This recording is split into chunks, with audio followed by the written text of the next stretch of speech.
All right, Wednesday night Krug show, or I should say Thursday night Krug show. And normally we go with Dieter on a Thursday night, but we've got Sterling Bennett, who's been a friend of mine for a number of years, and he is with us. We're going to talk a lot about the story of the night, which is Tim Kawakami went on the radio and gave the latest on Jauan Jennings, and he actually told everybody what JJ's looking for.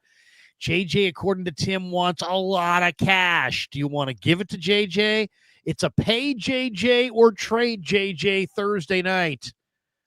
Where do you sit? We were going to get into it next. We'd love to hear from you in the chat. I'm even going to put the call link in there tonight. So if you guys want to get in on the video calls, we can do that. Sterling and I will take a couple of your video calls as well. It's the Krug show on a Thursday night. Let's freaking go.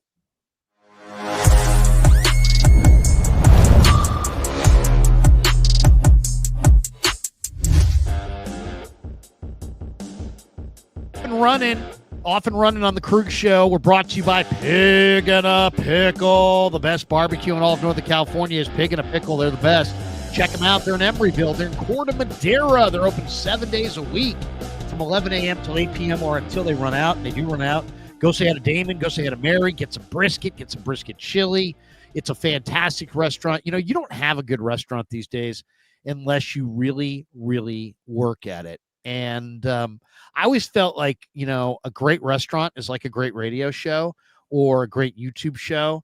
It's like if you make good food, people, I don't care if you don't tell anybody about it. If you make good food, that's the best thing you could do. If you do a great radio show or a great YouTube show, that's the best thing that you could do to, you know, to grow your channel or grow your radio station. And Damon and Mary have a great restaurant and they work at it, you know, and it's a real grind. And so I salute their hard work. Two, I tell all of you guys, get in there, Corte Madera, Emeryville, walk in, tell them Krug sent you. You will not be disappointed. Once you try this barbecue, you will be a fan for life. It is fantastic. So thanks to Damon and Mary and all the good people at Pig and a Pickle. And I had a guy walk up to me the other day at the grocery store, and he's like, I know you. And I was about to go, hey, yeah, Larry, I'm Larry Krug. He's like, Pig and a Pickle. And then this lady looked at me like, did that guy just call you a pig? And then I'm like, hey, it's all right. She's like, oh. I'm like, no, it's all right. It's all right. It's a YouTube show. She's like, oh, I thought you were going to get mad at him. I'm like, no. He's okay. He's a fan. Anyway. All right, let's get to it. Let's get to the story at hand because your radio station, by the way, yeah, my radio station, your station. Yeah. Be sure to contribute, Larry. I've been on your station. You used to work for our station. I worked for your station. And then if you're tuning in right now, you're like, why is Larry yelling? There's no reason. I'm just excited to be alive. According to Tim Kawakami of the SF Standard, which gets 1 million, the circulation of the SF Standard is 1 million views per month, or 1 million views. I don't know what that is. That's the circulation. 1 million people watch that or read that regularly. So, you know, the Krug show, of course, is watched by nearly 5 million people per month. Oh. So I'd have to say I've got quite a few more people watching me than are reading the SF Standard, like 5 to 1. But don't tell Tim that. He's not going to be happy. Yeah. Well, I mean, you know, I'm sure whoever the billionaire who owns SF Standards checks are cashing just fine for Tim and Lombardi and everybody else. But they got about 1 million people that read them. We have about 5 million people that watch us over the course of a month on YouTube and all the social media platforms that we are on. But the Niners do talk to Tim. They absolutely talk to Tim. So and so he's a great source on this stuff. Don't ask me. They don't talk to me. I don't know. I just work for the flagship station and they're on there. I've only been doing the pregame show for 20 freaking years. They don't talk to me. They talk to Tim from the 1 million a month SF Standard. Anyway, I'm not bitter, as you can tell. This is what Kawakami said. Okay. From what I've heard from the 49er side, and we know he's getting it straight from the horse's mouth, so he knows. in the air on that. He says, what I've heard from the 49ers side in the air on that one is that they don't want to do anything. They are negotiating. I think there have been numbers exchanged, but they just redid his deal last year. And that's before he got 975 yards receiving in 2024. That's before he was the first receiver. Basically, last year when Ayuk got hurt, that's before a lot of other things happened. So then he goes on to say that they don't want to go through this every year with JJ and this and that. They appear to be standing firm. And then he said, if you ask me what the dollars are, I would tell you just from my opinion, it's that it's not close. It's not even close. Now, at some point, you've got to either make a deal or not, and the 49ers want him on the field on week 1. And Jauan Jennings probably doesn't want to go on injured reserve or get deactivated or whatever could happen in the next few weeks if he's not practicing, which the Niners could easily just, basically say, you're not practicing. You are healthy. You're healthy enough to practice. And we're now going to put you on IR or suspend you. There's a number of different actions they could try to take.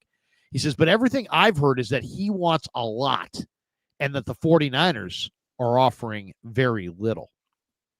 Okay. So then he goes on to say, here it is. What you hear, not from the camp, but from the NFL circles, is that Jauan Jennings ask, it's high, Kawakami explained. This was on 95.7 The Game with Willard and Dibbs, by the way. Full credit here on the Krug Show for these guys.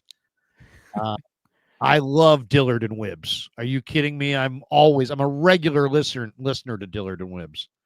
I'm just joking. I love those guys. You're going to get me in trouble, Larry. That's my radio station. That's right. These are your teammates. Yeah. My mouth is closed. I can't believe can you believe, Matt, that Sterling didn't come to their defense? Oh no, I'm just joking. Come on, Matt. Seriously, do not. It's all Kruger. It's not. That would get the typical Willard response of, "What are you doing? What are you doing?" Anyway, this is Tim Kawakami. What you hear, not from the camp, but from the NFL circles, is that JJ's ask with a K is high.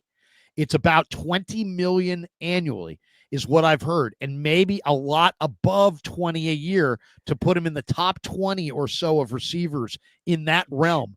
The 49ers done it before with Brandon Ayuk, so there's precedent for lifting a guy way up on the higher ranks of the receiver salaries. So there you go. Tim, I will give Tim total credit. He is sourced.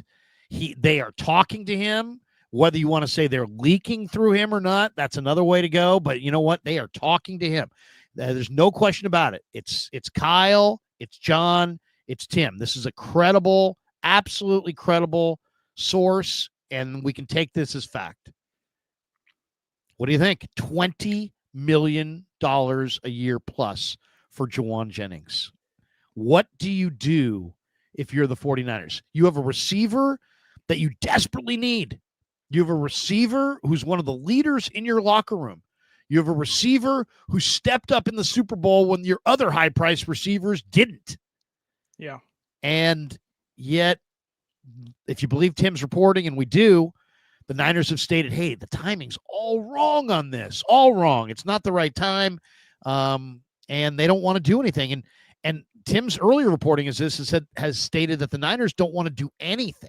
It's not like they're like, we don't want to do much. They don't want to do anything. They just want to be like, hey, you got a contract, $7.5 million, play it out.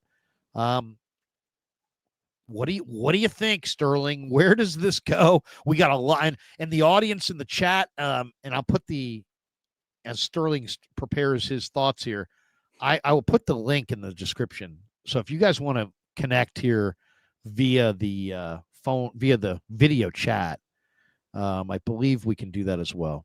So go ahead, Sterling. What do you think?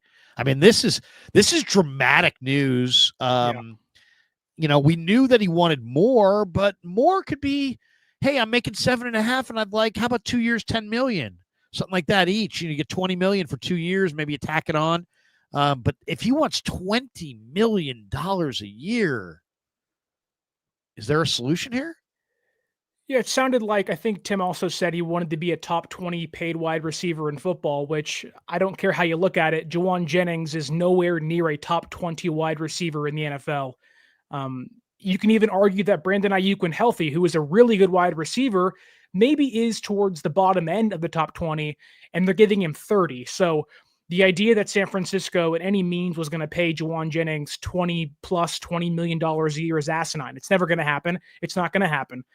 I don't know if that was Jauan's agent. I don't know if that's Jauan himself asking for that money, but whoever steered him towards the number 20 and up, they fed him false information because as much as we both love Jauan Jennings and believe he was a massive contributor to this offense the last couple of years, he was one of the most clutch wide receivers on the offense and the team, even with the healthy Deebo Samuel and Brandon Ayuk. There's just no way you can pay Jauan Jennings a $20 million a year salary. This front office, this team already feels snake bitten by the Ayuk deal.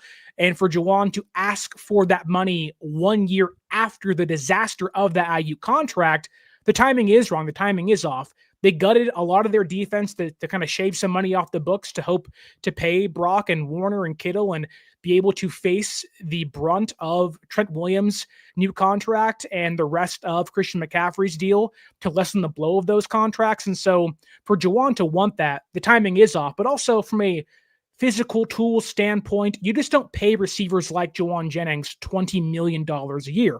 If he was asking for 13, maybe even 15, I think the entire fan base and San Francisco would probably be a little more willing to go to bat for him. But you just can't. You just can't pay that guy knowing you're going to get Ayuk back. You may trade him in next offseason. Who knows?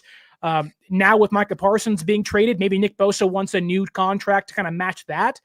San Francisco may be in a bind, and Jauan Jennings, unfortunately, for as good as he's been, may be facing the repercussions of the bad deals they've made in the past. So I don't know if it is a trade or IR, but there's no way you can pay Jauan Jennings that money. And it seems like San Francisco, based off the moves they have made, signing MVS, interest in Kendrick Bourne, that they are preparing for life without Jauan Jennings as soon as week 1 against the Seattle Seahawks. You know, it's funny. I asked my, it's if you really want to get a good answer from anybody, you got to go ask the youngest person in the room. Seriously. Yeah. I mean, the old saying, youth is wasted on the young. If I ever really want a sports opinion, I've got 3 sons and a daughter and my wife. I go to my youngest son. Yeah. I go to my youngest son. He's 15. They'll tell you straight. Yep. They tell you straight. And they're also really impatient. Yeah. So I said, I go, bro, what do you think? JJ wants 20 million. What do you think the Niners are going to do? And he goes, and I love my youngest kid. He's so cutthroat. He goes, the Niners are going to cave and pay him. The Niners always cave. The Niners always pay him. They always cave and pay him. And I thought to myself, dude, he's so right on. That is so totally on the money. He's totally right. The Niners caved on Trent. They caved on Bosa. They caved on Ayuk. They caved on Purdy. Who didn't? We're going to be ruthless in negotiations. With who? The media over lunch or something? I mean, what are we talking about? Who are you being ruthless with? Who's going to be the official whatever of the Niners? Maybe you're ruthless with them, but you're not ruthless with these players. That's for sure. You paid everybody. Everybody has gotten paid.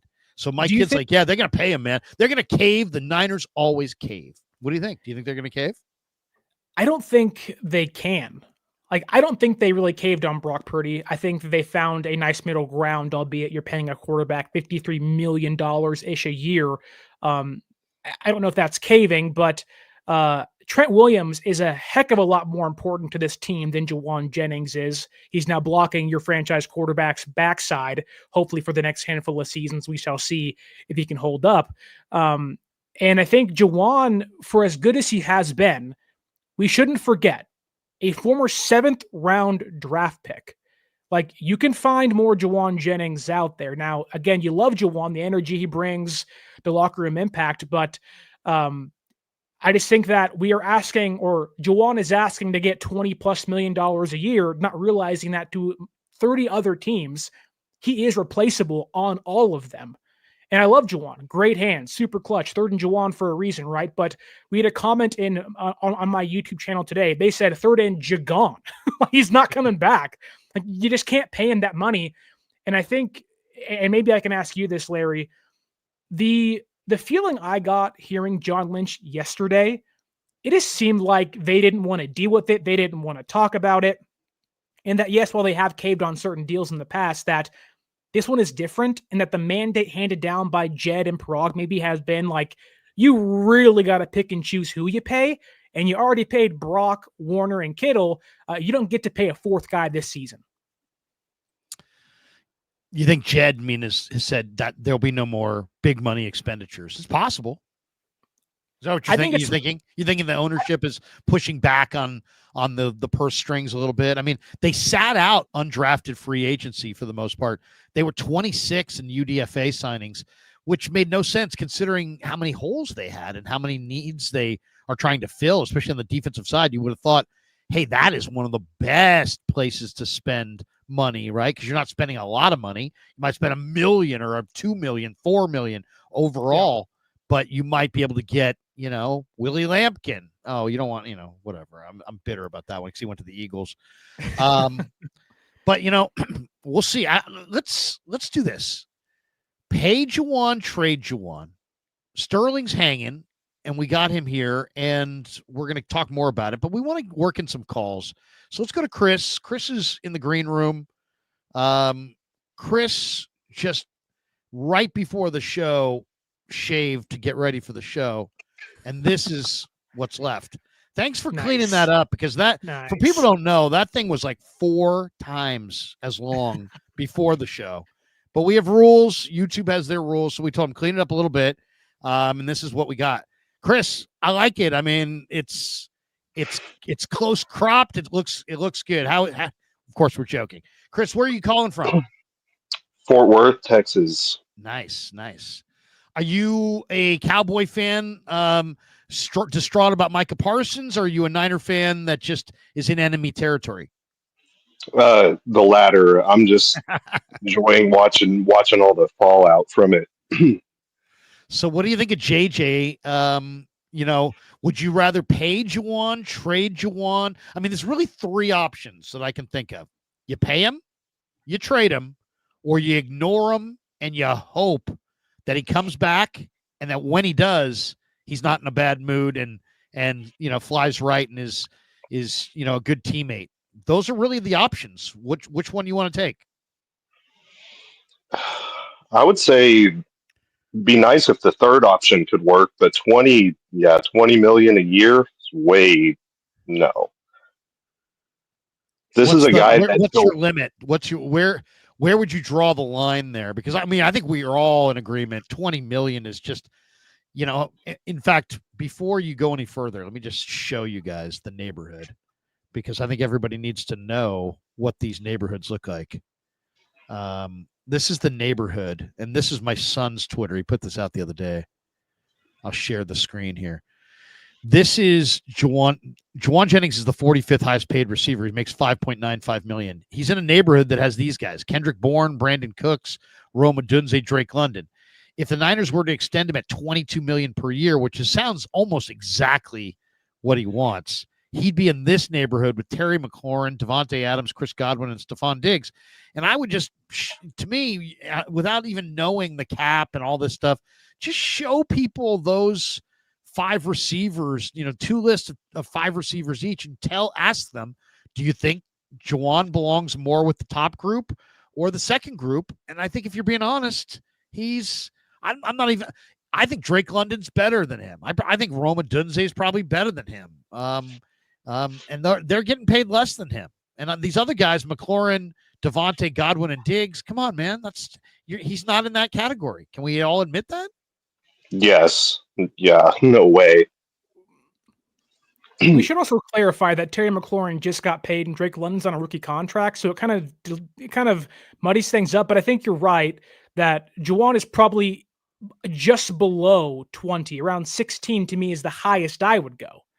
But to your point, Larry, of letting Jauan sit out, wait him out, that would probably have to include an IR stint so you can field another receiver, probably Kendrick Bourne, right?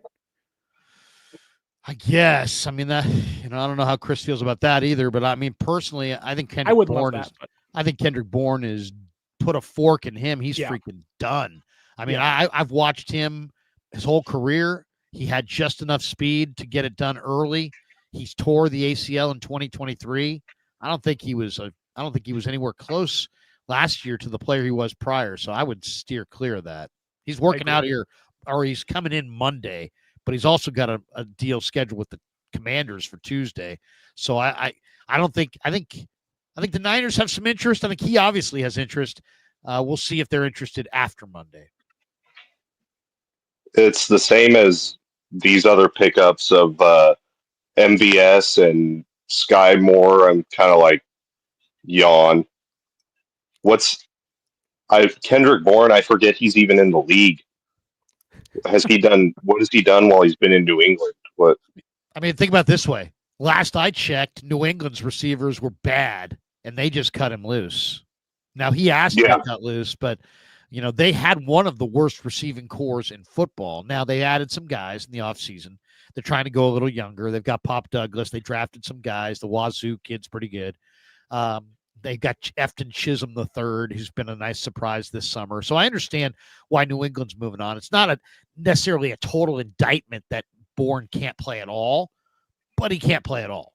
I mean, you know what I mean? It's like, it's not a guarantee. No. It doesn't mean that he can't play, but I don't think he can play. Of the guy, if they bring in Bourne and they have MVS and you got Gage and you got Chosen, I mean, what do you think? I mean, is there anybody there? Is there any receiver here that that the Niners have control, that on the roster that you think could somehow step up and fill the void of Jauan Jennings? I mean, it's really filled the void of all of last year's receivers. There's no Ayuk, no Debo, no JJ.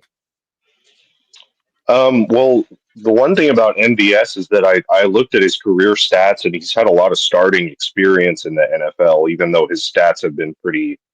I think the biggest year he had was like 600 yards receiving, from what I saw. Correct me if I'm wrong on that, but he's got a lot of playing experience. I was thinking about Sky Moore earlier, and I wonder if he mentioned something about getting a fresh start with the Niners. And I mean, obviously, the Chiefs saw something in him at some point to draft him in the second round. So maybe being with the Niners let him get out of his own head a little bit. He could, I don't know, live up to that second round potential more than he did with the Chiefs.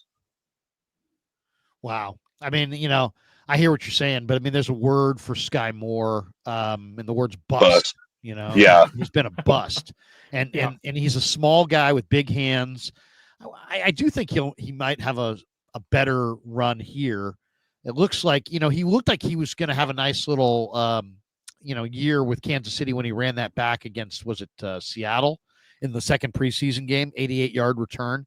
All he's got to be is better than Junior Bergen for the Niners to be happy, right? I mean, I think we'd all sit here, Junior Bergen's sweetheart of a guy, really nice kid. He said he wanted to be in the Hall of Fame. He's still on the practice squad. I mean, he's a really nice kid.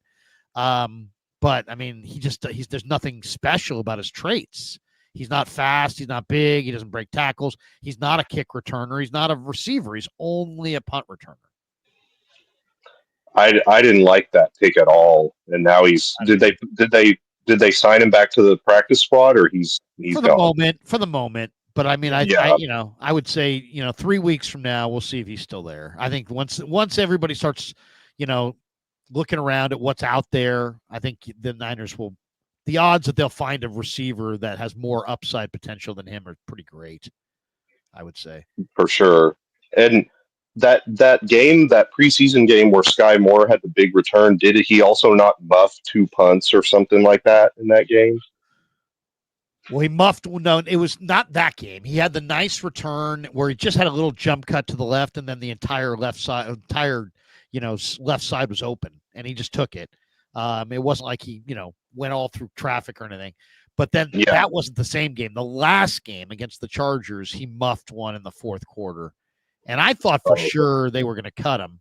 He was on a phone talking to probably his family or agent in the locker room afterwards, using his. Anytime you see guys using their cell phone as kind of a shield from talking to the media, that's a bad sign. That's a bad sign.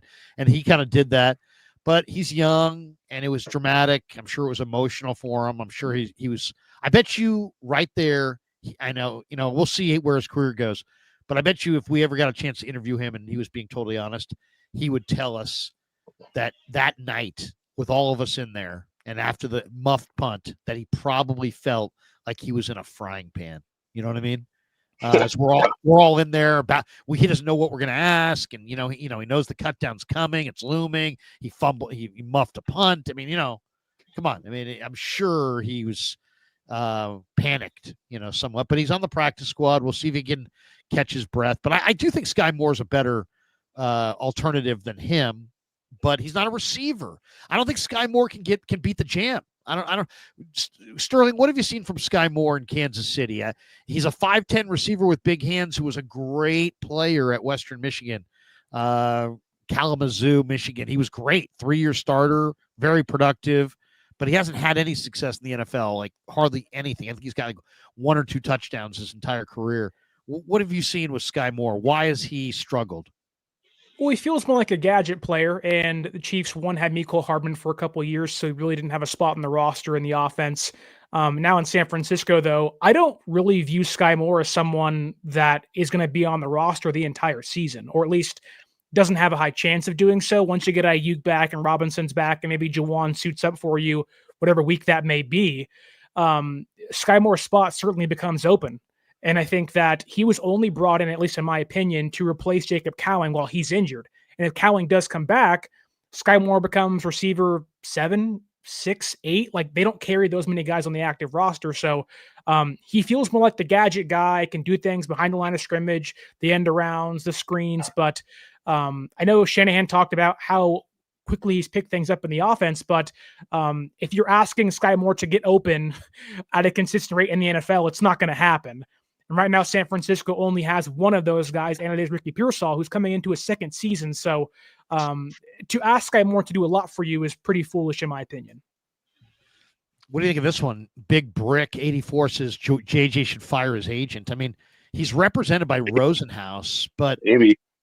I mean, I would say to Rosenhaus, dude, read the room. Read the room. I mean, you know what I mean? Because it's like, you're doing this all freaking wrong.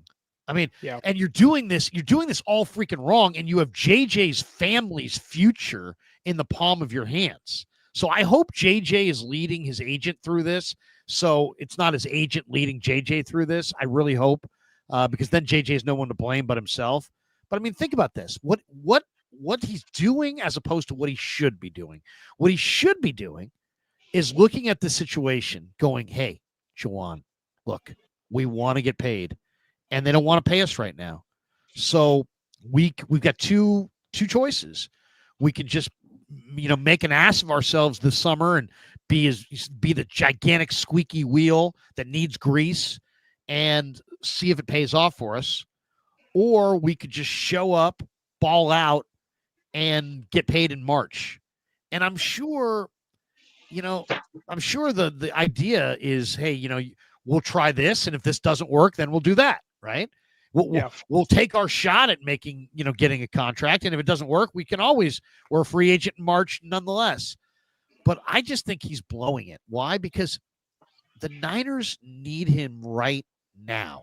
If he were healthy and had played all of camp, his last practice was in July. It's almost September. He hasn't practiced in over a month. The idea that he's going to get through the first month if he showed up in week 1 without a soft tissue injury is like 5%. He's going to get hurt. Some kind of quad, some kind of hammy, some kind of something calf. Something is going to happen because he hasn't practiced for a month. But if I was Rosenhaus, I would have said to him, look, there's no Ayuk. He's not going to be there until November. There's no Debo. Pearsall has got 2 games under his belt. These speedy guys they've drafted, they've never played. I mean, Cowing still hasn't even practiced. All we got to do, JJ, is show up, get in the best shape possible, and have a monster September. That's all we need to do. We can have a totally ordinary October, November, December. All we need to do is show up and have a monster September with all these other guys out, and we are a lock at a 3-year, $50 million deal with $25 million guaranteed. And instead, he's like, no, we're gonna blow off camp. And now what's gonna happen? Is he going to start fighting with the Niners? And then what's going to happen next? Are they going to put him on injured reserve? Are they going to put him on some list? Is he going to then be mad? Is he going to show up? Is he going to pout? Is he not going to show up in September when they really need him? And then he's going to finally, come in after 3-4 weeks. But at that point, you maybe have, Ayuk getting closer to back. Watkins is healthy. Maybe Cowing's healthy. DeMarcus is off suspension. Suddenly the ball's getting spread. That's the other thing. Do you really believe that the goal of the Niners and Shanahan is to get JJ monster numbers? No. They're trying to establish Pearsall. They're going to try to establish Watkins. They brought in a blocking tight end so they could feature Kittle. They've got 2 big-time running backs they want to throw it to. JJ's not getting an absurd number of looks this year and targets. So I think he blew this, man. I think he blew this totally. He should have been all in on a monster September and looked to ride that into a big payday. And instead, the chances of that monster September are not good. Without it, probably a monster statistical year is not coming. And he needs that year as proof. Otherwise, nobody's going to break him off to the tune of $20 or $30 million guaranteed. So I think he's playing his hand wrong. I think it's going to cost him profoundly. What's your guys' read on that? It's just weird because I completely agree with you. And isn't Drew Rosenhaus like one of the top agents? He's had some really big time clients, right? It's not his first rodeo, that's for sure. He's been doing it a long time, right, Sterling? I mean, it's been a number. He's one of the more veteran agents in the game. Yeah. So you would think he would tell his client that you're playing this way wrong with the timing of when you're eligible for an extension and everything that you just said. Chris, I don't get it. We'll let you jump, but I'll give you one last one on your way out the door. We'll role play here. I'm JJ, you be Lynch. Hey man, all those other cats didn't show up on Super Bowl Sunday. I did. You remember that catch in Seattle where I caught it and I dragged 5 guys for a first down? Ain't nobody else doing that for you. What's up? You gonna take care of your guy or not? You're Lynch. Saying? I love him for all those third down catches and stuff like that he's made, but until last season he hasn't even sniffed 1,000 yards receiving. So I'm saying we'll see you, week 1, or we won't, I guess, and you'll start accruing fines and all those kinds of things, and that's on you. Chris, if last one on your way out the door, if Jerry Jones is walking through downtown Fort Worth tonight, bunch of Cowboy fans are walking by, what are they saying to Jerry? Are they saying, Jerry, we love you, Jerry. We love the Cowboys. How about them Cowboys? I'm going to go check out that. I'm going to run home and check out the Netflix special. What are they what are they saying to Jerry? Or are they flipping him the bird? They're definitely flipping him the bird. He is not popular around here. Yeah. It's hilarious. Documentaries are great because they tell the truth, except for this documentary, which is painting him and his sons and his family as geniuses. They're football geniuses. They're business geniuses, but they're football, idiots. They fired Jimmy Johnson. If Jerry Jones in 1993 had fallen into a colossal hole and just was down there for like a decade, and he didn't die, and then a decade later he emerged from that hole, he would have come out of that hole with like 7 Super Bowls. Jimmy Johnson would have been like the greatest dynasty of all time. We'd still be talking about the Cowboys. Instead of being worth $10 billion or whatever they're worth now, they'd be worth like $20 billion. Instead, he's got his documentary trying to rewrite history and like trying to make it like we remember him, the genius of Jerry Jones.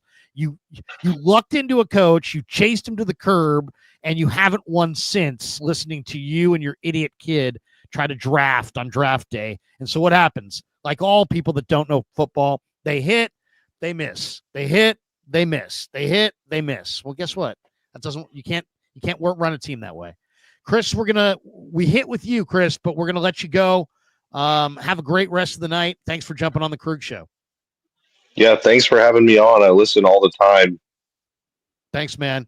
Out in Fort Worth, we appreciate you. Chris in Fort Worth. Very cool. Very cool.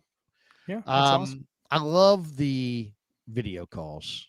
I think it's one of my favorite parts of YouTube is the video calls. Always very cool. Has somebody punked you on there yet? I feel like I'd be a little worried about it. Nobody punks me. No. Yeah. No, you might get a little pig in a pickle on accident in there. You never know. Yeah. Well, I always keep my finger on the eject button. I also keep the people in the green room for a little bit just to make sure that they're not off. And then most of the calls that we take are with people that I kind of know.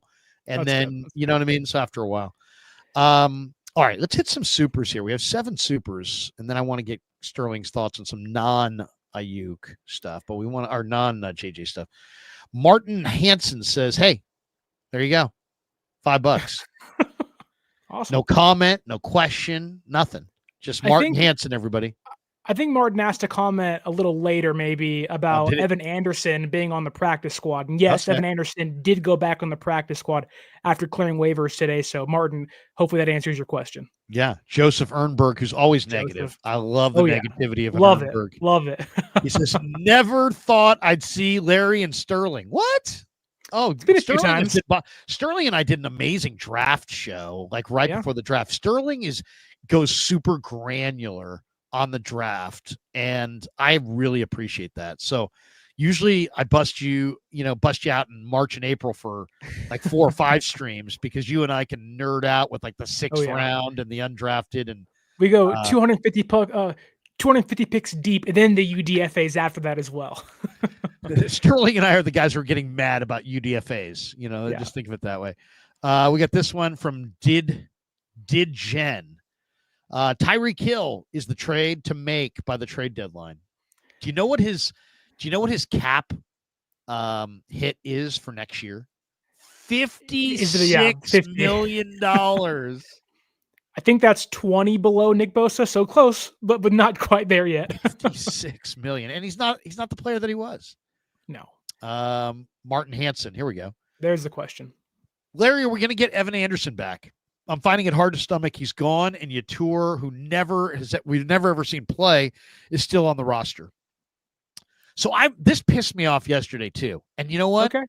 I was kind of pissed because I was like, God, you're going to cut Evan Anderson. He's probably your best run defender. And you're playing Seattle in a couple weeks. Seattle's been averaging like 5 yards a carry in multiple preseason games. They ran the ball the least of any team in pro football last year. I know that they are absolutely going to look at the Niners with West and Collins and all these possible young starters on defense, and they're new coaches and the whole deal. And we're going to run the ball down their freaking throat.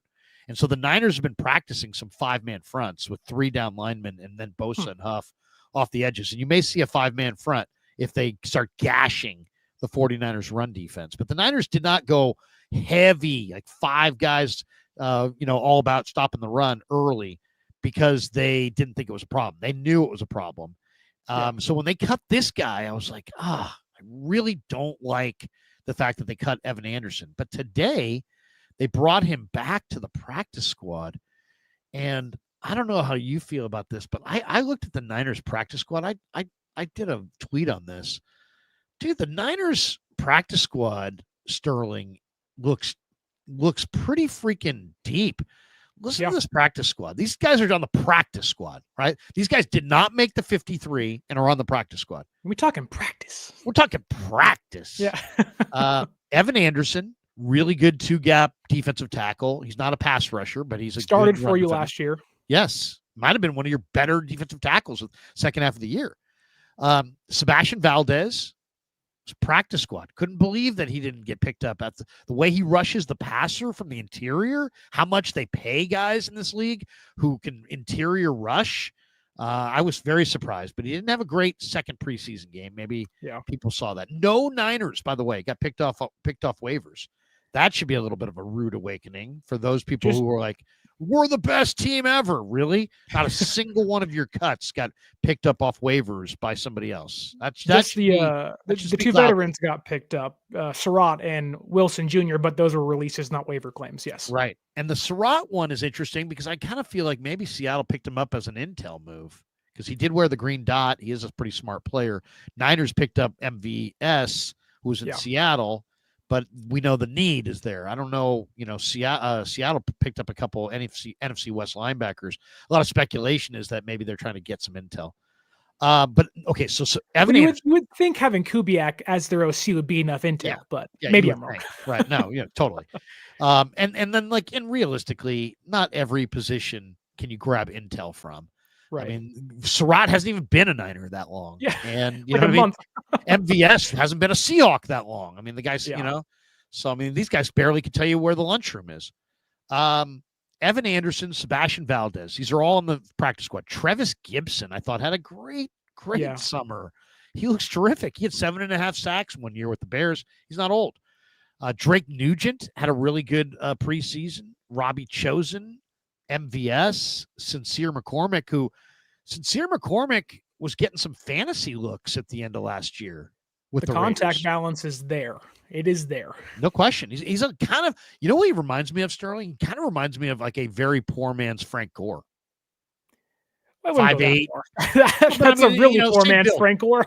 Same build, real compact, but like Frank Gore was 5'8", but he wasn't small. And this guy's 5'8", but he's not small. It's like he can push the pile.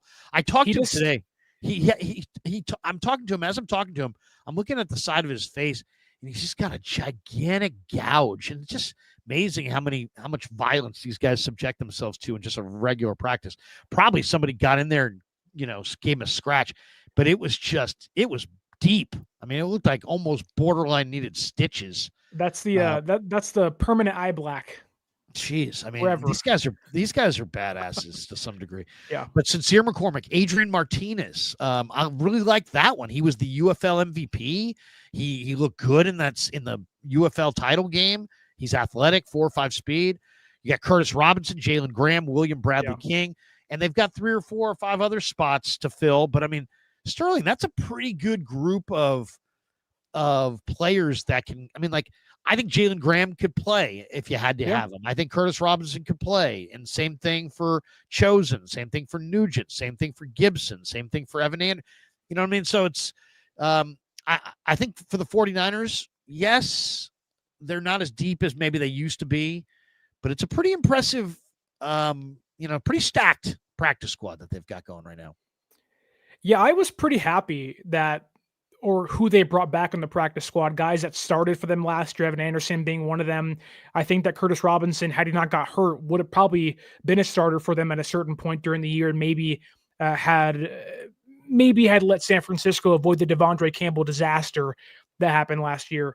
I was also pretty happy they got to bring back Jalen Graham too, who I think had his best preseason and training camp of them all since he's been in the NFL. So a lot to like. My assumption is that we're going to see Robbie Chosen Anderson and maybe others in that group, probably Curtis Robinson, Evan Anderson too, all elevated at least by week 1 to help fill some roles. I was actually shocked they didn't cut Luke Gifford and risk Curtis Robinson being picked up, which again, it feels like San Francisco got pretty lucky with who they cut and got to bring back. So I was pretty excited for what San Francisco got to place on their practice squad. And I think it ultimately will help them. It seems like with the receiver situation happening and maybe some other roster spots that are open or at least in question, that they are going to be one of the more active teams using their practice squad as like legitimate starters for them this year, which isn't always a great place to be at. But again, with the Jauan Jennings stuff and the Ayuk injury and the Robinson suspension, I think who they brought back may actually help them a lot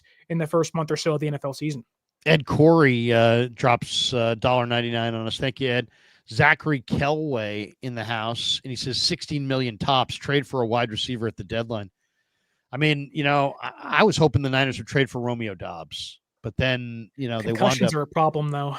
Yeah, I mean, and also he had a bunch of drops. He's another guy. You'd be giving away probably a late day 2 pick or a high day 3 pick, and you'd be giving up a guy. You'd be trading that for a guy who's a free agent at the end of the year that you're probably going to let walk away. But he did play collegiately at Nevada, and I would have rather some have upside. had Dontavian Wicks if they would have got rid of him. I love Dontavian Wicks. There is some drop problems too, but as a gadget guy, he's a bigger body receiver as well.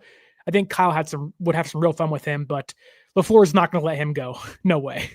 Kelway says we could have drafted wide receiver at 11 and traded our next 2 number ones for Parsons. We miss in the first round anyway. It's not about the number ones for the Niners. It's about the contract. They couldn't satisfy Parsons with that contract. He says Cam Latu and Jake Moody could be wide receivers right now too. Somebody told Cam Latu he was a wide receiver. No, but you know the guy that I really wanted, and I don't know if you remember this, but I talked him up a little bit going into the draft, and I think he's had a really good summer, and I may try to get him in the KNBR fantasy league. Okay.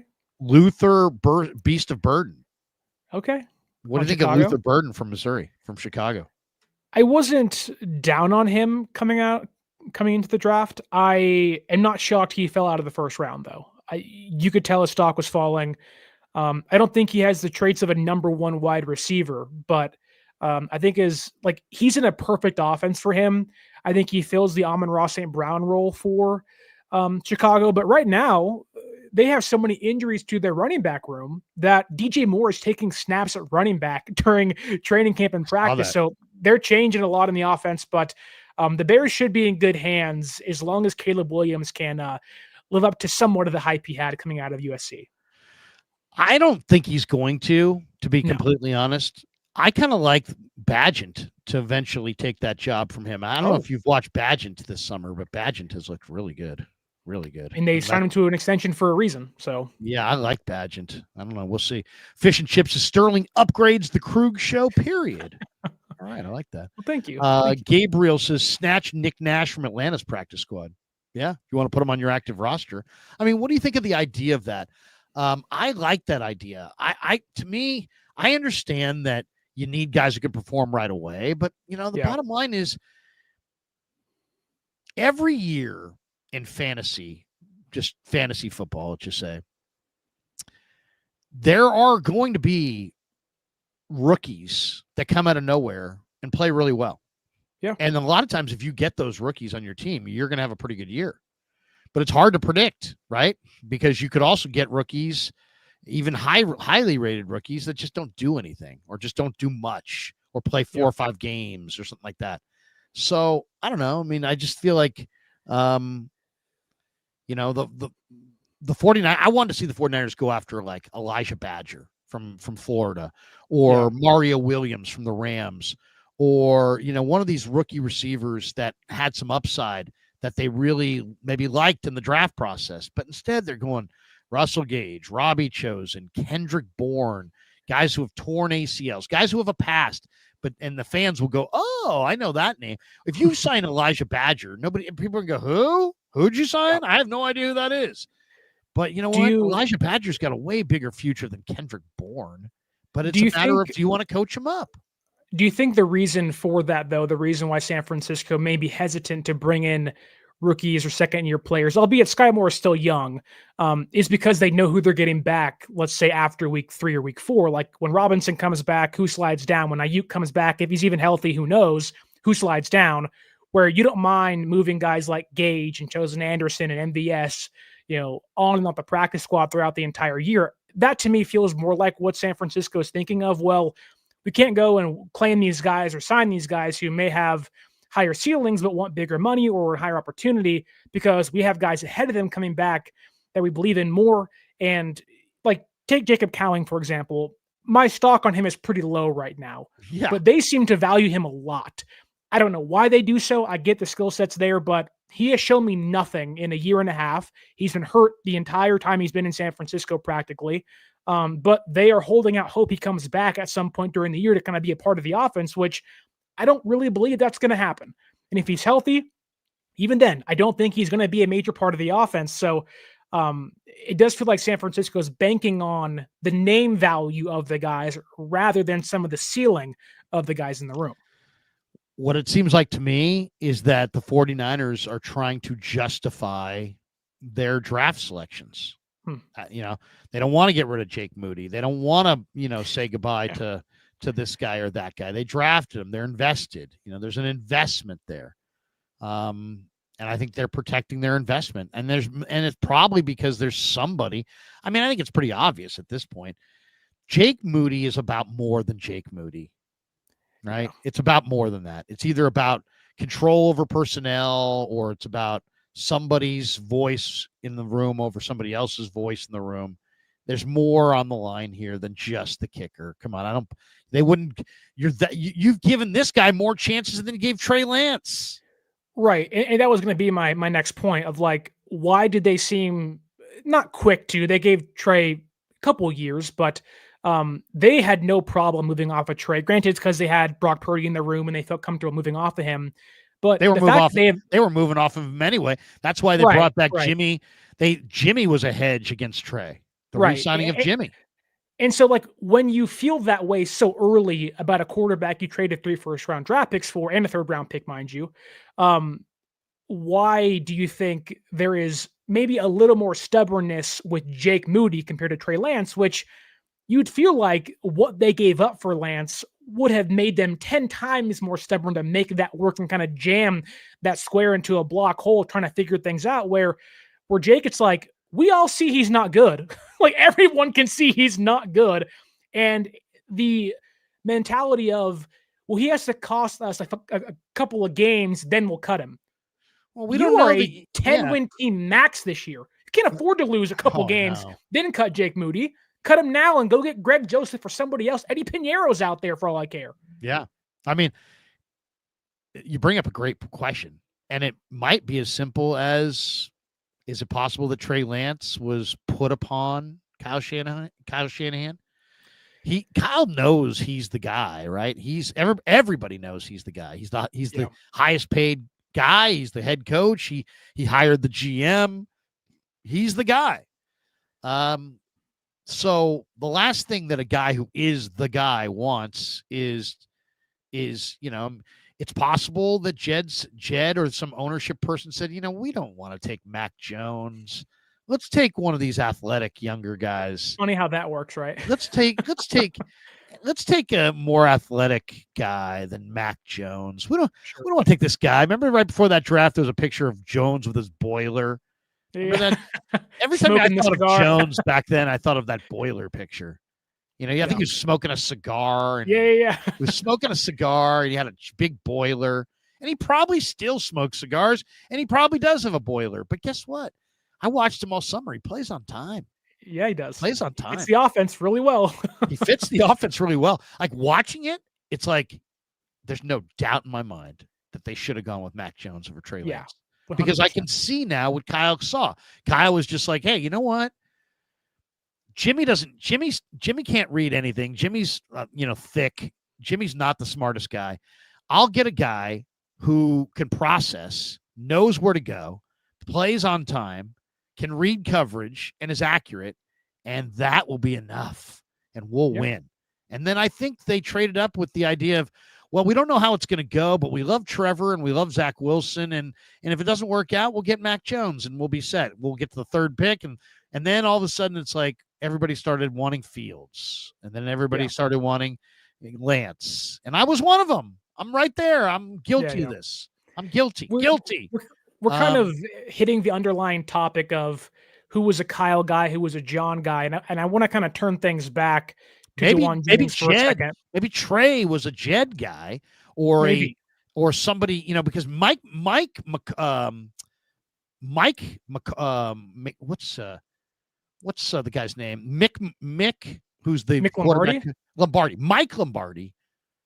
Even after he was faced with, hey, they picked Lance, instead of being oh, I guess I was wrong, he doubled down. He was I was right. Shanahan wanted Mac Jones. He just got convinced out of it. Somebody else. And you know what? That sounded crazy at the time, but I bet you that's right. I bet you that's right. Because Kyle was never, ever, ever, ever going to be it wasn't my call, because that makes him look weak. He never once was going to be well, I wanted this other guy, but the owner wanted this guy. He wasn't going to do that. Wasn't gonna throw his owner under the bus, and wasn't gonna make it seem like somebody told him. So, but he likes his job. He's making a mint of money. He's got a gigantic $12 million mansion. These are hard jobs to get. You think he's just going to turn on the owner? No way. So he went along. He went along. You go along to get along. He went along to get along, and that's probably why there's no repercussions, because it probably wasn't his call. Right? To kind of stay on that of like, who's a Kyle guy, who's a Jed guy, who's a John guy. If the reports, I believe by Tim Kawakami, are true, and Kyle ran up to John Lynch's office last year to stop the trade of Brandon Ayuk, do we think Jauan Jennings is a Kyle guy and that he would vouch for Jauan in the room with Parag and John and Jed to get him paid? We know he's Lynch is a JJ guy because he said he was his favorite player today. But is he a Kyle guy, which seems to carry a little more weight in that room than, which maybe after the Ayuk deal, it doesn't matter anymore, but I think they're both JJ guys. Okay. But I think what they leaked to Kawakami is the truth, which is the timing's all wrong. I could see them saying that because the timing is all wrong. What do you think? You think the 49ers right now with a $30 million receiver that can't play are and now you got a guy who's got a calf injury that could easily be an Achilles? You could make an argument that the fan base would demand that that Lynch be fired if he signs him to a big money 3-year, $66 million deal. Right. And before Halloween, JJ's got a torn Achilles. Right. And so that is what I think complicates the matter, is the calf, which could turn into worse. And I've been on that for a long time of like, the calf thing is not to be messed with. You saw it with Dre Greenlaw in the Super Bowl. All it takes is one jump, one twist, and boom, it's over. I do wonder that, let's say the Niners are reluctant to hand Jauan a 2-3-year contract. Let's say it's $20 million a year, $16 million a year. Who actually knows? Let's assume it's 20 though. I would like to think San Francisco came to the table and said, hey, Jauan, we can't do 2 or 3 years. We don't mind giving you a little raise right now to help kind of give you a do-good to get us to the offseason. Then we can come back to the table and figure things out. But the calf injury, I think, complicates things for them of like, we were going to do that, but now because you're injured and we know what it's like to sign guys who get hurt right afterwards, we're not talking to you at all. Like, we aren't doing this. The timing's wrong. The money isn't right now. Because I think San Francisco deep down would like to sign Jauan Jennings. He fits their scheme. Kyle and John like him. Their biggest miss, if not having him out there, will be the run blocking. He opens up so much on the ground for Christian McCaffrey and company in the backfield, but because of the calf injury, they don't want to do a bigger 1-year deal. And because they don't want to spend money on him in long term, they don't want to do a 2 or 3 year deal. Like, I think a lot of this comes down to San Francisco is willing to not even negotiate with Jauan because they're so scared of what can happen if they do afterwards. I think you pegged it. I think they don't want to, and there's all kinds of problems here. They don't want to do a deal that rips up his existing deal this year because that's a bad precedent to set. Which he has 4 void years on his current contract, which they may want to get rid of, but not at $20 million a year. Right. So, they don't want to rip up the existing deal. Bad precedent. I don't think Rosenhaus wants to bypass March's big payday for JJ, right? He's not going to sign anything that doesn't make him a free agent next March, right? He needs that. Right. He needs him to be a free agent. Like, if he can move his free agency up, he would. But the last thing he's going to do is move it back unless the Niners are going to give some big money long-term deal. And why in the hell would you give a big money long-term deal to a guy whose previous high before last year was 416 yards and the most touchdowns he had in the 2 years prior was 2 combined in the 2 years prior to last year? So I'm not saying he's a 1-year wonder. I'm not. I believe in JJ. I know you do too. I think they do. All the fans do. It's not about do we believe. We believe. It's not that we don't think he's going to play hard or anything like that. It's just, I just laid it out there. They don't want to rip up the contract. Rosenhaus doesn't want to bypass free agency. The Niners clearly don't want to get into a big money long-term deal with another receiver. So then the question is this: why is Lynch so much like? Did you want to? they can't even get their story straight on this. This is the part that's kind of weird. It's like, did Jauan ask to be traded? Yes, yeah, he asked to be traded. Okay, wait a second. Then a couple days later, JJ from Shanahan, he didn't officially ask to be traded. Okay, it's a big word. Officially. So then it was like the word was officially. Okay, so then it's like, oh, so maybe he didn't ask to be traded. People who were defending that. Oh, he didn't officially ask to be traded. Shanahan said so. And then today it came up, or yesterday it came up. Well, he did ask to be traded, but we're not doing that. Yeah. We're not going there. We're not doing that. And the only reason anybody would say that is because you investigated it and you realize that there's no good value there. Otherwise, if you haven't investigated that, then why would you take such a strong stance if you know you're also not going to pay the guy? Because then aren't you leading it to a road where you're not paying him? He's in the room unhappy. And is that a good situation? Because you're in the room, you go into the locker room. Every guy has a different gravity in the room. Some guys have no gravity. Like they could not even be there and nobody would even know if they're there. But JJ has a lot of gravity. There's a lot of gravity to JJ. If he's there, he's definitely one of the real. His mood, and he has different moods. His mood impacts the vibe in that room, I think. I do wonder, and to your point of San Francisco, maybe looking around, seeing what they can get for him, maybe they feel like the best thing for us is to let JJ sit on the sideline, maybe stew, maybe get fined, maybe lose some money, have to play for us this year, even if he's upset. He'll block harder because he wants to get paid.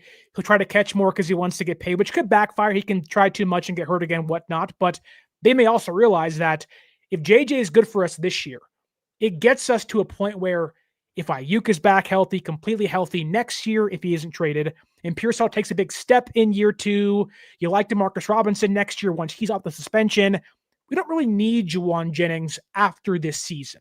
But if he can maximize us now, get paid big bucks in the offseason, which maybe it is $20 million per year, I doubt it though, he gets you probably a 5th round or 4th round compensation pick, which is probably more than you can get for him right now. I feel like they're playing the long game with him. They don't mind letting him sit.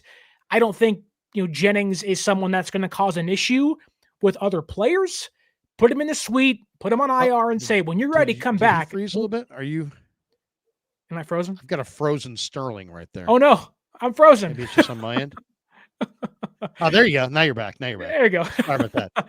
I don't know if you froze on my end. Maybe just on my end. Go ahead. Oh no, I was just going to say it does feel like they are willing to wait on Jauan and kind of say, look, like we don't have to pay you. We like to pay you, not at your asking price, but what we can get back for you is worth making you sit out for us at the end of the day.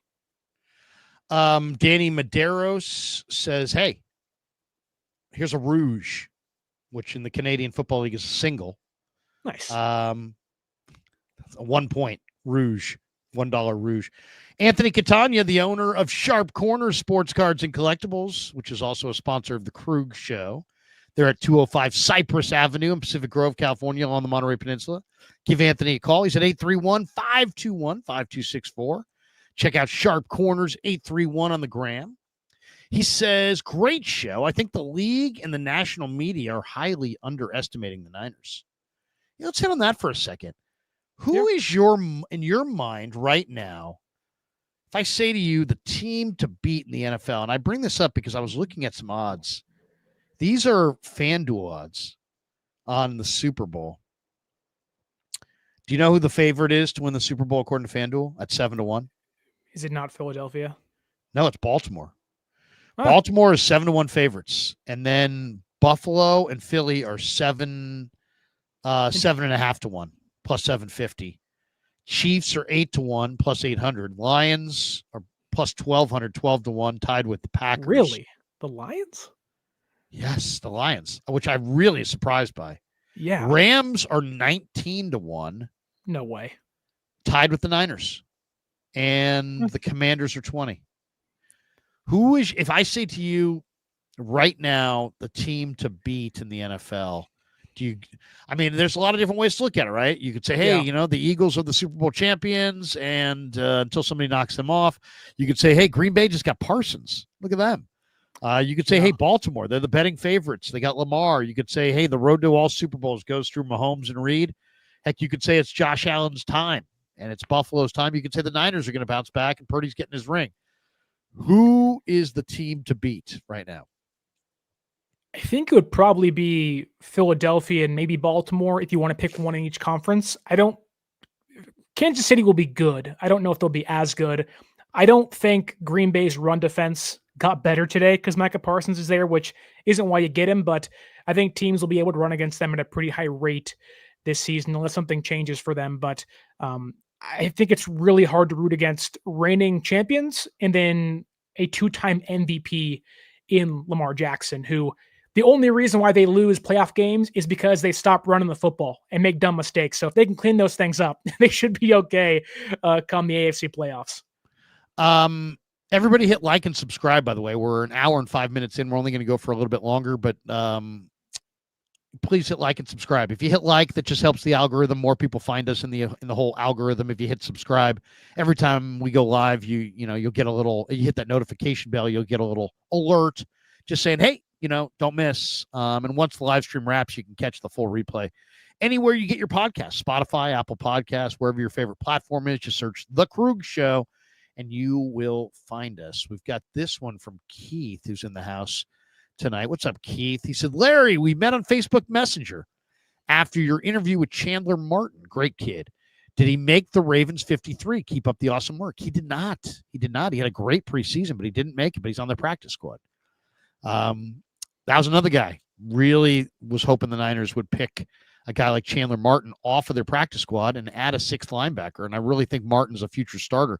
I see him kind of similar to a Nick Martin. He's not quite as studly as far as, upper body and just power, but we're talking about undersized linebacker who can make a ton of plays and is really active. The Ravens know their stuff. They got Chandler Martin. He had a really good preseason. He had like 6 tackles in a game. He had a PBU in a couple games. So I really like Chandler Martin, but he's on their practice squad. So I'm shocked San Francisco didn't try to pick up Damian Martinez that was coming to Seattle. I loved him coming out of the U. Love him. He didn't make the team. I would pick him up right now. Damian Martinez.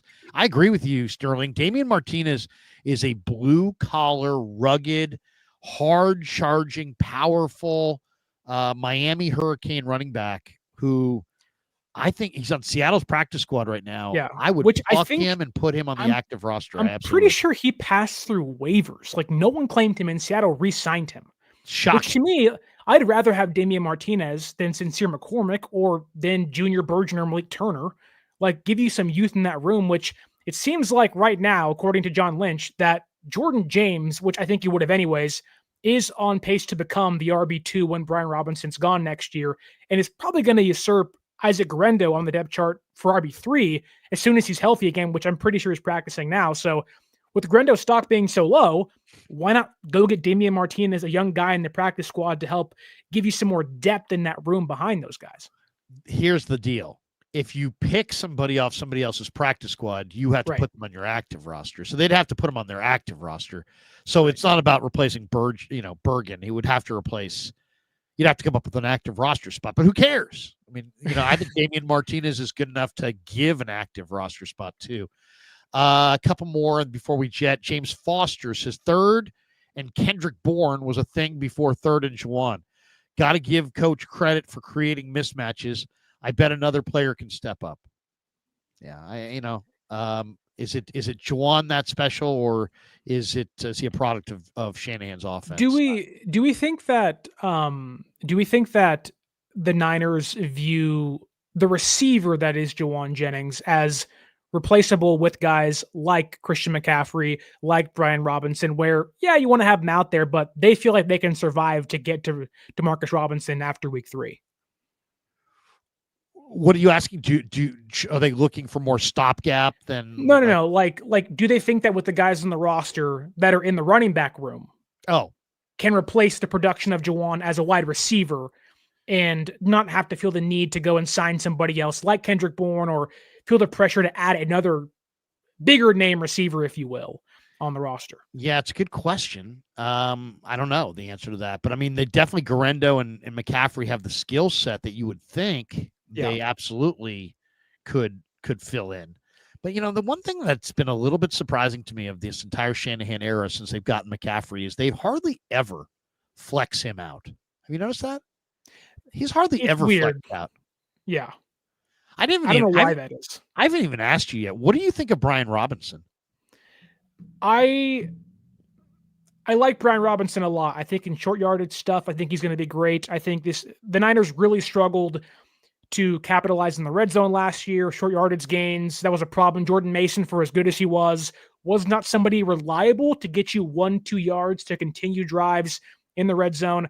I also think Brian Robinson is a much better receiving threat out of the backfield than Jordan Mason was last year, which when you watch last season, one of the bigger issues of the offense for Brock Purdy was not having a check down option.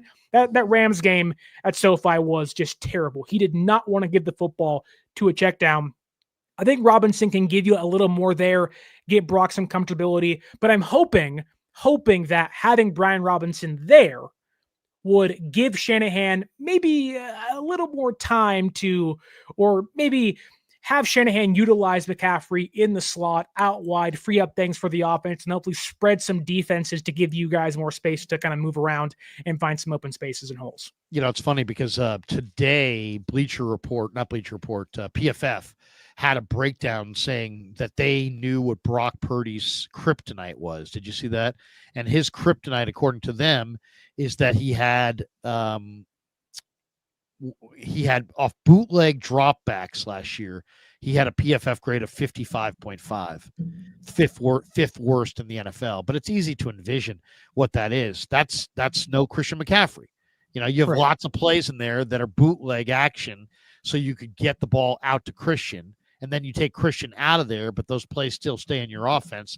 And now Purdy's running those bootleg dropbacks, but he doesn't have the safety valve, so he's trying. You know what I mean? That's why his number was so low, I think. I bet you anything with a healthy CMC, his Pro Football Focus grade on bootleg pass plays will go up this year. Yeah. Martin Hansen, by the way, said, boys gave me fake news. Evan Anderson is not on our practice squad right now. That's not true, actually. I have it right here in front of me, unless you do. Let me share the screen with you with I have in front of me, and you tell me if this is It'd be better or not. This is what I'm looking at right now, and you tell me. Wait. There we go. That's what I'm looking at. In other news, 49ers defensive tackle Evan Anderson passed through waivers and intends to sign with their practice squad per Matt Barrows. So I agree. I can see what you're saying. It's probably a procedural move that won't happen officially until tomorrow. Yes. Which I believe they have to cut somebody off the practice squad to make room for him. Maybe that is Junior Burgess, Malik Turner, maybe somebody else. But it does seem like Evan Anderson will be brought back at some point, which you think he would. He made the 53-man roster, so you think he would be brought back on the practice squad after a move is made. I thought maybe there was a chance that they had some kind of disagreement today because I didn't see Kasarik at practice, and I know Kasarik was one of the voices that, he was one of the guys. I asked Kasarik, hey, are you the reason Evan Anderson's here? And he's like, absolutely. So he was the reason that the Niners gave Evan Anderson almost $300,000 or $400,000 to sign as an undrafted player 2 years ago. And it worked out. Yeah. So you would think. So when I saw that he was cut for Jordan Jefferson, I thought, well, and then I asked Saul about Jordan Jefferson. He's like, I got to see him more. So it's like, it came across to me as like, that's not Salah's guy. And then I'm thinking to myself, well, maybe it's Chris's guy, but no, because Evan Anderson was Chris's guy. And then Chris is not at practice. I was like, is Chris pissed that they cut Anderson? But, and maybe the Jacksonville guys and Ethan Waugh guy, because Waugh came from Jacksonville, and maybe Lynch is listening to Waugh, and maybe I don't know. I mean, it's a lot of speculation. We'll find out. I doubt Chris, and the fact that they got Evan Anderson back in the practice squad probably appeases Chris, I would imagine. But you hope so. You would hope so. We got this one right here. Let's see if we go. Yeah, right here we got this one. ESD Music Ltd. Give JJ $7 million for the rest of the year. Let him bet on himself next year. If not, IR his Cali ass. So what that is? Like California. Where it's not on the screen right now. Let me see. Here Yes, we go. I think so. There you go. There we go. That's what it looks like to me. We got this one from Enrique Martinez. It's time to trade or sign or trade him to the Bengals for that defensive tackle that he just signed a couple days ago. If that trade happens, we'll be in the Super Bowl. Who's he? Oh, he's talking about Hendrickson? Who's he talking about? Trey Hendrickson? Shamar Stewart? About Shamar Stewart. Yeah, I don't think so. That's not happening either way. No. Okay. Couple last thoughts before we call it here. Does any of the guys that they've picked up as far as receivers move you? Like if I said to you, and I brought this up today on KMBR on Niners Nightly, knowing what we know right now, if you had to say who's going to be the 49ers leading receiver this year, who are you going with? You going with Kittle? You going with CMC? You going with Demarcus Robinson? You going with Ricky Pearsall? You going with JJ, Russell Gage, MVS, Kendrick Bourne? I think I'm going Jordan Watkins.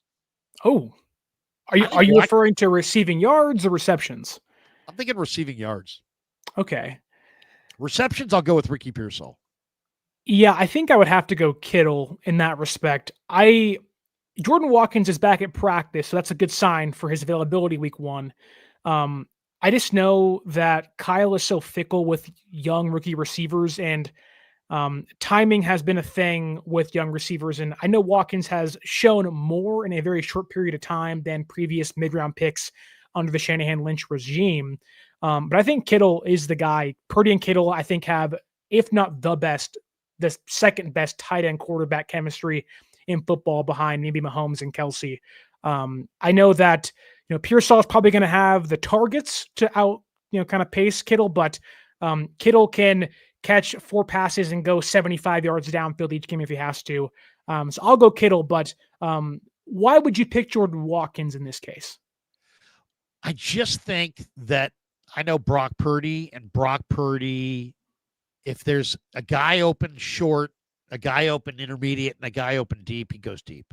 Yeah. And I think the Niners don't have a lot of receivers that can get separation deep, but I've watched Watkins, and he gets separation deep on the Niner DBs at will. And almost every single time he does get deep, Brock has hit him. And Brock's throwing the deep ball really well. I just think there's all these other guys that we're talking about, but it really comes down to you got to have some raw physical horsepower here. And this guy's got 4.37 speed. He played in the SEC. He was productive in that conference. I really believe that I think the 2 receivers that are really going to step up are Trey Harris for the Chargers and this guy, Jordan Watkins. So both the Ole Miss guys. I think both of the Ole Miss guys. I mean, I'll say this: go look at the Ole Miss guys. Yeah, they were good. And Watkins got better when Harris got hurt. Right, and Watkins, Harris is a hell of a player. Yeah. They're going to run the ball a lot with the Chargers, but I think Harris has a big year, and I think Watkins has a big year. I would say in order, I would go Kittle, Robinson, Pearsall in regards to yards. I know Robinson misses the first 3 games, but I think he's had a really good preseason, albeit, again, not playing with Purdy for 2 of the games. I think he also has some sneaky speed to get downfield. He was one of the Rams' top targets the last couple of years as a deep ball getter. So I just wonder with Kyle, like when Ayuk comes back, and let's assume that Robinson's healthy and Pearsall is healthy at that time, which probably won't be the case, unfortunately, but hopefully it is. I just don't like Kyle rarely ever plays a 4th wide receiver, and that always worries me. It's always 3 guys and kind of caps it there. So I do feel like Watkins, for as good as he may be early in the season, might get buried once Ayuk comes back. And so that's why I lean towards Kittle or other guys like Robinson ahead of him. Uniform wise, today they announced those new unis. What'd you think of them? If I say to you your favorite 49er uni, what are you going with? Ooh, it's not the new ones, I'll tell you that. I think I really love our away jerseys. The gold helmet and gold pants with the white is so clean. I know it isn't the home reds, and I get it, but the away jerseys are gorgeous in my opinion. I think this jersey today is my least favorite of the currents and the throwbacks they have, the '94 throwbacks. But I'm happy that they do have the gold and saloon font. It needed it desperately. I also love the helmets. The helmets are phenomenal, but I also don't like the fact they're all black because I know they're wearing them once, but let's say they're wearing them the entire year for whatever reason. Like Too hot. that sun at Levi Stadium is going to be cooking the fans themselves, but the players on top of that. So not a fan of the all black, but do like the gold and saloon font on them. I don't like that. I don't like the gold face mask. Okay, yeah. I think it looks bad. It looks kind of cheesy. Should it be black, you think? I think it would be better if it was black. Okay. I also kind of like the old black jerseys better because I don't love the saloon font, and I don't love the yellow. I don't like yellow gold. I don't like the gold as much. Now granted, those old ones weren't good because you couldn't see the numbers. Yeah. But there was a simplicity about the red and the black, the two-tone, which I kind of liked. I thought they were cleaner looking than these. You couldn't read the numbers. I'm glad I didn't have to do play-by-play or anything like that. But these you can read the numbers better. But this is busier. I don't like busy as much. Go ahead. I wish they would go back to the late '90s, early 2000s throwback look with T.O. and Jeff Garcia and late Steve Young career. I love those jerseys. Granted, I was raised during that time, but maybe it's nostalgia. But I do like those jerseys, and I wouldn't mind a little throwback to those instead of what they have today. I'd like to see the Warriors go back to the Bobby Sura oranges that they used to wear. I'll tell you the one that I think looks the best. I really think the throwback road all whites look really clean. Those are now great. When they, especially at night, if you play at night, those things look really good. I think they look really good. Those things pop really well in Seattle at night for Thursday night games. They look they're phenomenal. wearing yellow and we're wearing white. Yeah. I think that looks pretty good. They have their pea lime green jerseys and we have all whites. They look great. We'll see. Freddie McDrace has signed Gabe Davis. There's a good idea. And we got this one here. My ball, Zach Ertz. Can you say pig in a pickle in Spanish? No, I cannot. I really can't. I don't speak Spanish, but I can try. But I don't speak Spanish. Pig is cochon in French. I don't know what it means in Spanish. Is that the Anchorman quote? You know I don't speak Spanish. It works. It was like 7 out of 10 times it works every time. 70% of the time it works every time. 70% of the time it works every time. What a great movie. What a great movie. Yes. Great. I want to be on you. My apartment smells of rich mahogany. Rich mahogany. Yeah. Mahogany. I have many leather-bound books. Oh, so good. Just so good. I think Brick killed the guy. You should get out of town. Lay low for a little bit. So good. And then if there's ever been a movie that was so good compared to the next one, next one was the worst movie I've ever freaking seen. My God, it was so painful. It's not great. I did have the misfortune of seeing John C. Reilly and Will Ferrell play Sherlock Holmes in the movie that came out a couple of years ago. The dubbing was off, so they're talking, and it was like I was watching like a Japanese Godzilla film where it's dubbed in English, and you're like, what is happening? But they were all speaking English. It was terrible. I was like, what, is my brain malfunctioning? Why is the voice and the audio off? So that was a lot worse than Anchorman, but Anchorman 2 is not great by any means. I'd rather watch Beverly Hills Cop 3 than watch Anchorman 2. Did you watch the new one, the Axel Foley one on Netflix? Yes, I saw it during the holidays, and it was bad too. It was bad. Something. Eddie Murphy jumped the shark between Beverly Hills Cop 2 and 3. Somewhere in there, right there, something happened to him. Well, don't forget, The Adventures of Pluto Nash was absolutely terrible in the early 2000s. What about Vampire in Brooklyn? He's had some bad. Where his wig is changing between the scenes. Though I did like him in Bowfinger. I thought he was pretty funny in Bowfinger. I thought that was underrated. All right, that's going to do it for us. Sterling, good to see you, man. Why don't you promote anything you got going on that you would love? We got 3,000 people watching right now. If anything you want to, what's that? The pressure's on. The pressure's on. Yeah. Oh, wait, we have one goodness. more super here. Here we go. The guy he asked a question. Now he's answering. El Puco y El Pepino. El Puerco y El Pepino. Okay. There you go. Thank you. Thank you for that. Yeah. You'll have to open the show with that next time. Yeah, exactly. I'll give you the final word before we bolt for the door. Thanks once again to Pig and a Pickle for being the title sponsor of the Krug Show. Thanks to Sharp Corner Sports Cards and Collectibles and Claw Daddy Arcades. The links are in the description for all of our sponsors. If you want to help the show, shop our sponsors. We appreciate that greatly. And Sterling, I'll give you the final word before we call it a night. Yeah, I would say go ahead and hopefully follow me on social media and subscribe to the YouTube channel 49ers Access. Larry, it's a pleasure. Anytime you want me, you got me on the show. I know we're good friends from 95.7 The Game, so whenever you need me, come calling. If I am Dieter 2.0, if I am Dieter Light, I will be that for you on Pig and a Pickle. 95.7 The Game will never beat KMBR ever. Tell Matt I said that. Yeah, never met a man I've been scared of. Careful, you gon' get exactly